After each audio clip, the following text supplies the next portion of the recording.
सैकड़ों साल पहले डलस नामी एक आदमी था। वो यूनान में क्रेट के जजीरे पर रहता था।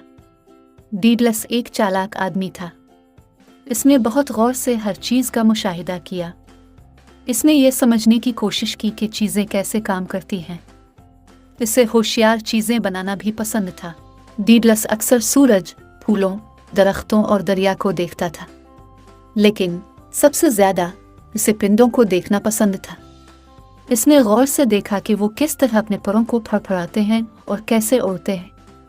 जल्द ही इसे समझ आ गई कि किस तरह परों में एक दूसरे पर पंख पड़े हैं, और उसके जहन में एक अजीम ख्याल पैदा हुआ। डलस खेतों और जंगलों में से परिंदों के परों से गिरे पंखों की तलाश में गुजरा।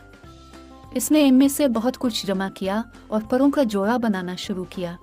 हर रात वो घंटों बैठा, एहतियात से पंखों को एक दूसरे पर तरतीब देता। फिर उसने कुछ मोम लिया और उन्हें आपस में जोड़ दिया। काफ़ी मेहनत के बाद परों का एक बड़ा जोड़ा तैयार हुआ। हर सुबह डीडलस मैदान में जाता। वो अपने कंधों पर परों को चिपकाता और अपने हाथों से परिंदे की तरह उन्हें हरकत देता।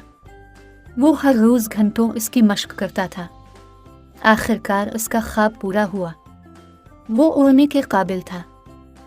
डीडलस का एक बेटा था, इकरस। जब इकरस ने अपने वालिद को उड़ते देखा तो वो बहुत पुरजोश हुआ। उसे परों का जोड़ा भी चाहिए था। एक बार फिर पंखों के ढेर जमा किए गए और डीडलस ने घंटों काम किया। अब इकरस के लिए परों का एक छोटा जोड़ा बनाया गया था। इकरस वाहिद लड़का था जो उड़ सकता था। हर रोज वो अपने बाग से बाहर निकलता था। वो दरख्तों की चोटियों, छतों पर जमीन के सब्ज और भूरे टुकड़ों को देखकर बहुत खुश हुआ। एक दिन डेडेलस ने उसे बुलाया और कहा, मेरे लड़के, होशियार रहो, ज्यादा ऊंची मत उड़ना।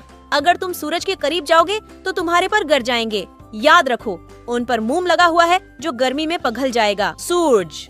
इकरस ने अपने बाप की बात सुनी और सिर हिलाया। कुछ दिनों के बाद इकरस एक बार फिर उड़ गया। परवाज बहुत प्रजूश थी। घर खिलौनों की तरह लग रहे थे, दरख्त सब्ज नुक्तों की तरह और दरिया जैसे आसमान से नीली लकीर। इकरस सूरज के करीब तर होता चला गया। अपनी खुशी में वो अपने वालिद की इंतबाह को भूल गया कि उसे सूरज के ज्यादा करीब नहीं जाना चाहिए, लेकिन बहुत देर हो चुकी थी। मोम पिघलने लगा और पनिक गिरने लगे। इकारस एक पत्थर की तरह नीचे बिल्कुल समंदर में गिरा।